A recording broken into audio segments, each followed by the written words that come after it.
Rob from Georgia here with you, aka VHS82 apostrophe, with episode 5 of my Italian Holocaust, looking at the films from 1979 all the way up to 1994 in no specific order. In fact, it's pretty random.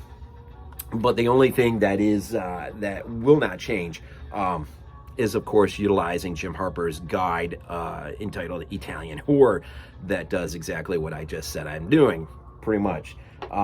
The only time that might differ is I've realized of late that there is a couple titles I'm shocked. I have no idea why they're not in his book. And so occasionally, as long as the films fall in between 79 and 94 and they're Italian, I may on occasion grab one of those. I'm just thinking Alien 2 on Earth is not in his book, and I don't understand why. But anyways, there's a lot to be said about that one. So anyways, we're talking episode 5, man. We're talking demons, man. We're talking Lamberto freaking Bava. We're talking Dario Argento producing in a way that's not that much different than, I say, Spielberg to Hooper in that classic film, which just saw us getting a 4K release. Howard Hawks and Christian Nyby, The Thing from Another World in 51.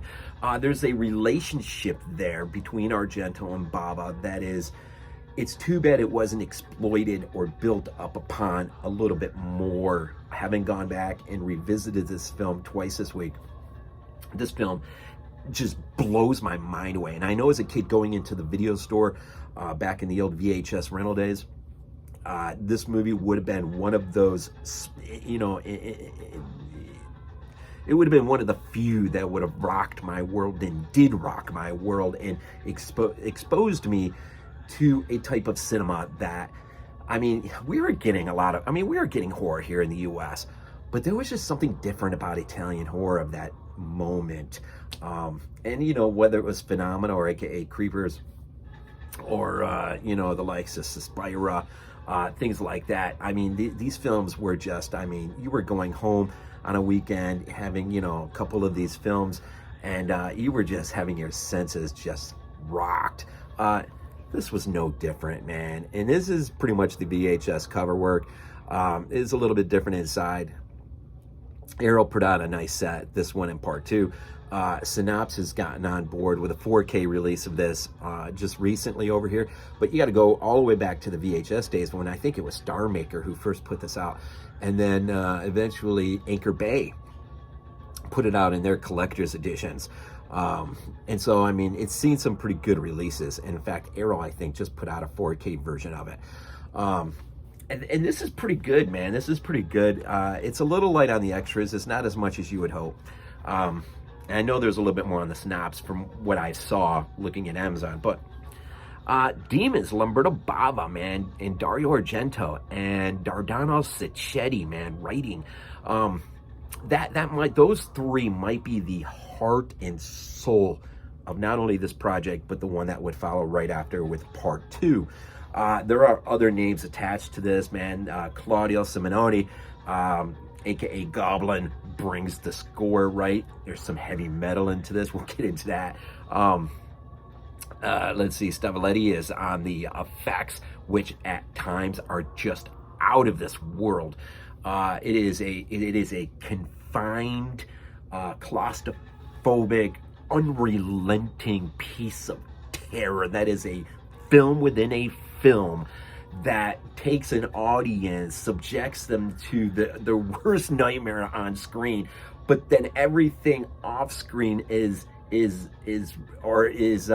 like, I'm trying to think of the right word, man. It's like everything that happens on screen is mirrored off screen.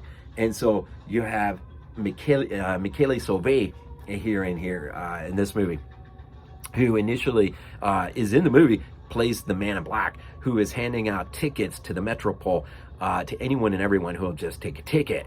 And he's also one of the main characters in the film within a film, which is, from what I read, loosely based off of, or with the sense of, Mario's film Black Sunday.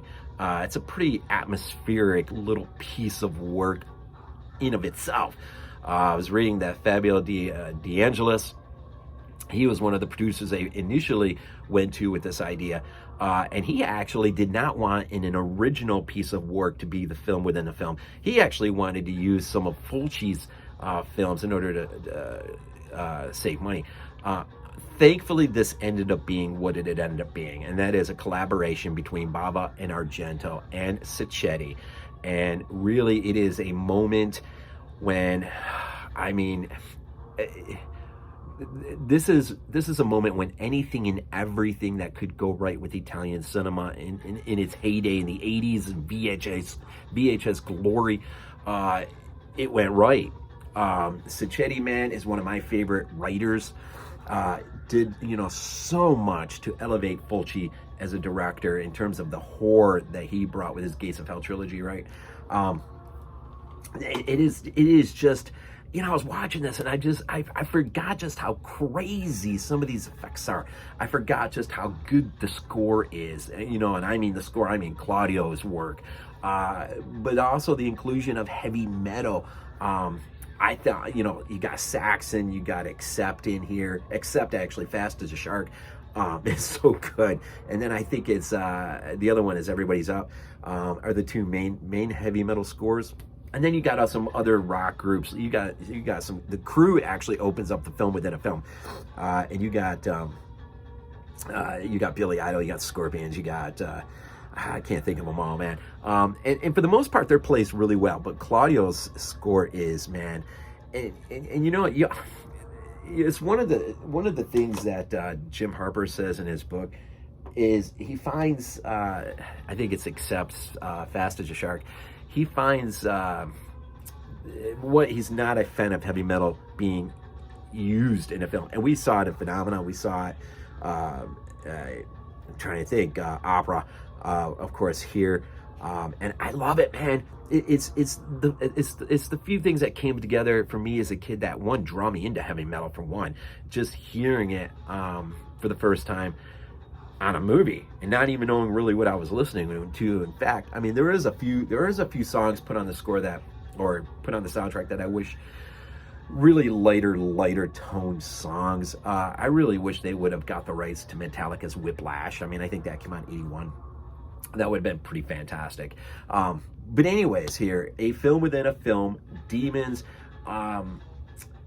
great collaborative effort between these three, especially, which I think is the heart and soul of this. And really what you have here is, you have Michele Soavi's character, who is the man in black, who is handing out tickets, I might have already said this, to those who will take it, to show up at the Metropole to watch this film. Now, no one knows what they're going to see, but our main characters, our two girls, Cheryl and Kathy, surmise that it's probably a horror film, and they're right, it will be a horror film.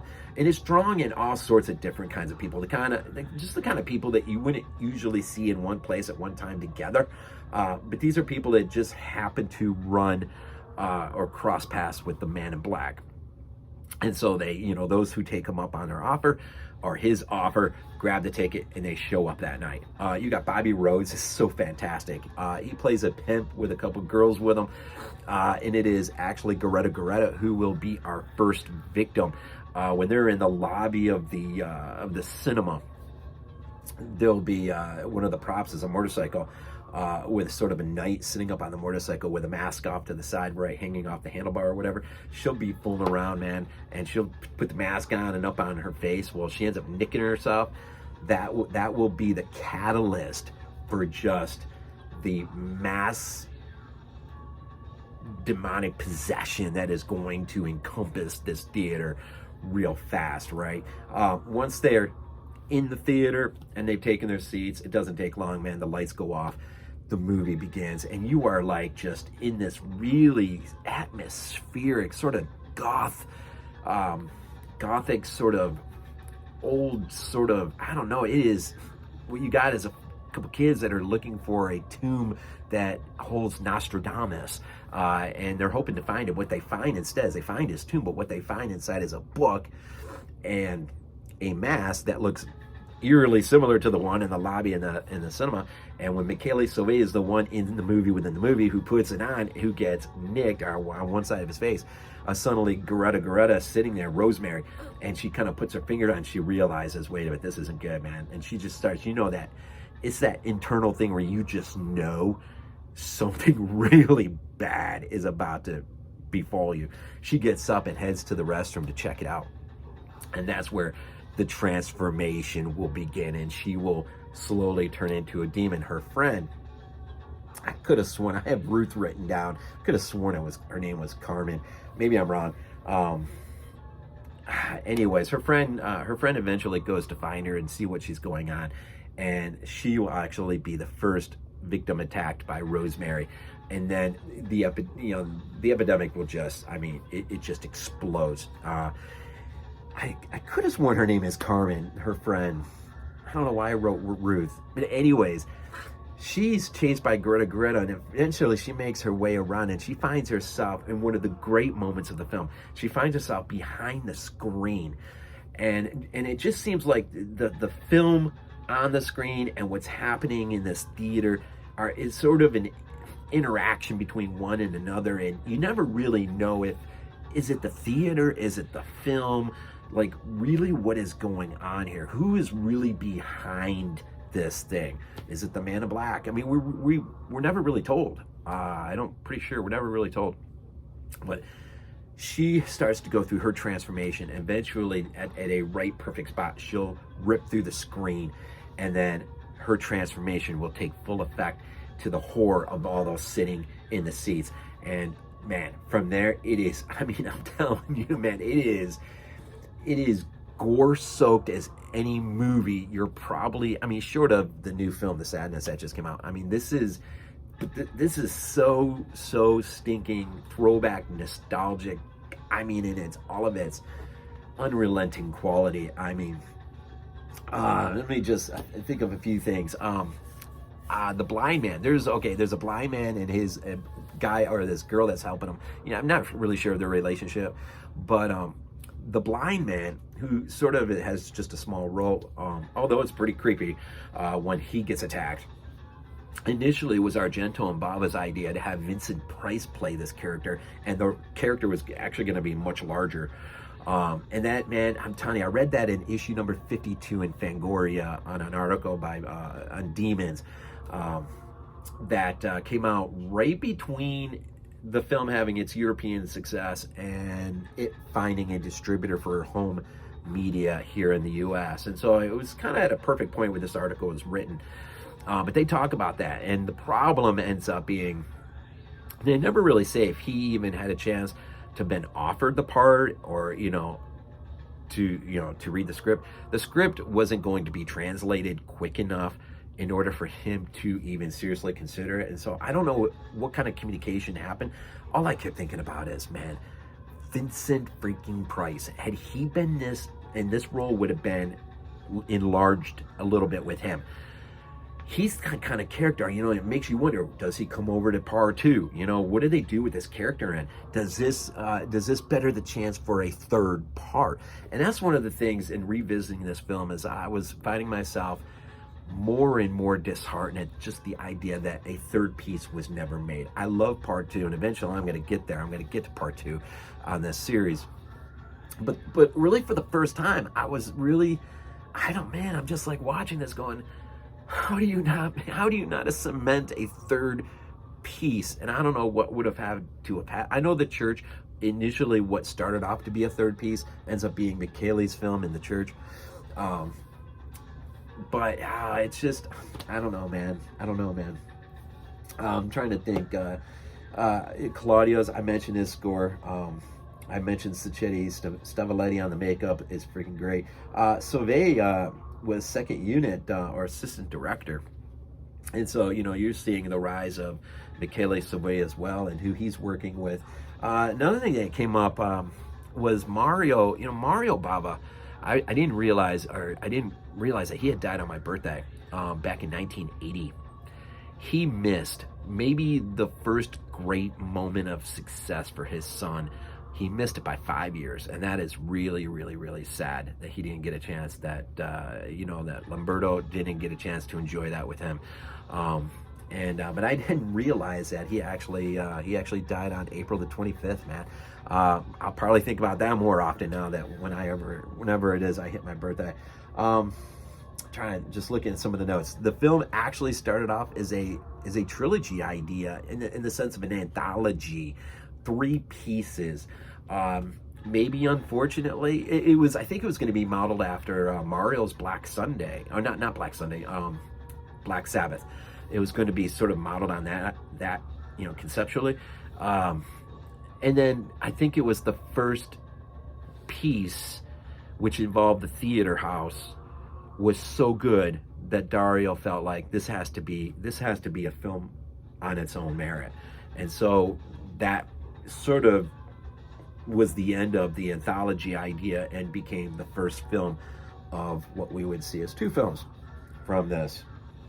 One of the things that Jim Harper says in here, I think I slightly alluded to it, is he loves the movie. And who would not love the movie? If you love Italian cinema, Demons is one of the high points of Italian cinema. I mean, it just took the world by storm, man. It did so well. But one of his criticisms, and he's not the only one, I've heard this repeatedly on podcasts and whatnot, there are some people who are not fans of the heavy metal inclusion to some of these Italian films, and I cannot for the life of me get my mind wrapped around why that is. If it's used to add a sense of, I don't know, just a sense of just, I don't even know what the right words are, but if it adds to the film and it's done well, which I think, when you think of phenomena, you think of opera, and you think of, this film, Demons. For the most part, I think the heavy metal only helps to elevate and push the story at a speed that just increases your adrenaline, I guess, and just really enhances what's going on. And so, I don't know, it's weird when I hear people just, well, the movie would be great if you just got rid of the heavy metal. I don't know, I don't understand that logic at all. I can see when music at any time, if it's not done well, is not going to work well. But I don't know, there was something as a kid, and still even today, man, I watch opera, I love the music in that movie and how it drives it. And even in Creepers, or Eight Phenomena, as it was originally in Italy, I just love it. I love it. For me, man, there's really nothing wrong with this movie at all, man. This is a high point of Italian cinema. This was maybe, I guess maybe I'll agree with Jim that this was maybe the last gasp of this kind of explosive, notwithstanding the sequel, but this kind of explosive sort of adrenaline rush of a gore fest of a movie that just really just could knock your socks off. And I love the ending too, man. The ending is so apocalyptic, and it just, once one of these demons gets out of the theater house and into West Germany, man, because remember, this is before the wall comes down, right? You could already see at the end of the film the apocalypse was written. I mean, this was going to be, and it's really kind of too bad in a way that the third piece could not have capitalized on that apocalyptic sense of things. But did you know that there is a oh man, I don't want to get it wrong, there is a Lamberto Bava Geretta production right now. I don't know where it's at exactly, but it is supposed to be apparently a third official piece that is meant to be made now. That will be Geretta, of course, played Rosemary in the original film, right? She has gone on to be a director in her own right, and I'm not sure who pushed this initially, but Bava has agreed to produce. She has agreed to write and direct. And if you look on IMDb, the only person besides a few cast members, the only person really tied to this, are Simon Boswell and Claudio Simonati. in terms of the score. How freaking cool would it be to hear those two working together on a score that's designed to be an original third piece, an official third piece to this series? I can't even imagine. Now, will this be done? Will it get done? Who knows, man? There's a couple projects that have been in development, purgatory, I mean, forever, man. You got the Nightmare City remake that Tom Savini is supposed to direct with Lindsay producing, and that's been out there forever, and nothing's ever been done with it. I hope that's not the same fate of this one, but it's in there in production, and so I just don't know where it's at, other than it's an idea conceived by these two. But it really is too bad, and I guess in my closing remarks, it is too bad for me more than ever, you know, that Argento and Bava's relationship are, and even with Sacchetti, if they could not have pushed out one more film. Can you imagine if the third piece would have been as good as the second or first? This in its own right would have been another Gates of Hell-esque type trilogy, only a couple years removed from that trilogy. I mean, what a way for Italian cinema to just, you know, if it's bound to end, it's bound to end in terms of this segment of its history. What a way to end it. It's just so horrible that never got a chance to really happen the way they wanted to. So anyways, I'm sure I probably talked for way too long. Demons, 1985. It is a Lamberto film, a Lamberto Bava film, produced by Dario Argento. And of course, Sacchetti on the original story, and screenplay with Argento and Bava. And Barberini helped polish things up. Stavaletti on the makeup and effects, and just the score. Just, this movie is, if you've never seen this movie, man, wow. That's all I gotta say, man. We always end these things off with Go Bills. This is not a dream. Not a dream.